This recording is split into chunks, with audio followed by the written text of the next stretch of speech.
C'est l'image du navire que Platon dépeint. Sur le pont, l'équipage s'agite, chacun prétend savoir tenir la barre. Le vrai pilote, lui, il regarde le ciel, les vents, les saisons.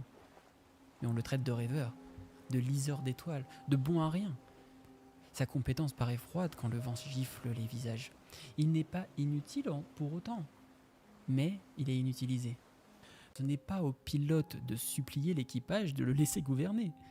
De même que le malade va au médecin, ceux qui veulent être gouvernés vont à qui c'est gouverné. Si on inverse ce geste, si la sagesse doit mendier le pouvoir, on fabrique du ressentiment. Des deux côtés. La philosophie a souvent une mauvaise presse, à cause de ceux qui s'en vantent sans en vivre. Les pires, généralement, endossent les habits et les meilleurs semblent inutiles parce qu'ils refusent la comédie. Alors, dans ce genre de situation, la foule voit trop de faux sages et trop peu d'âmes orientées. Tu entends l'écho que cela provoque aujourd'hui. On craint la technocratie autant qu'on réclame de la compétence. On ne veut ni des algorithmes au pouvoir, ni des décisions à vue.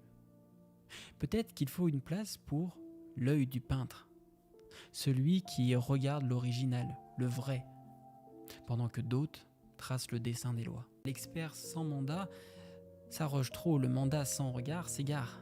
Réparer chez quelqu'un ce mélange rare, cet amour du vrai, cette sobriété du désir, cette mémoire et cette largeur de vue.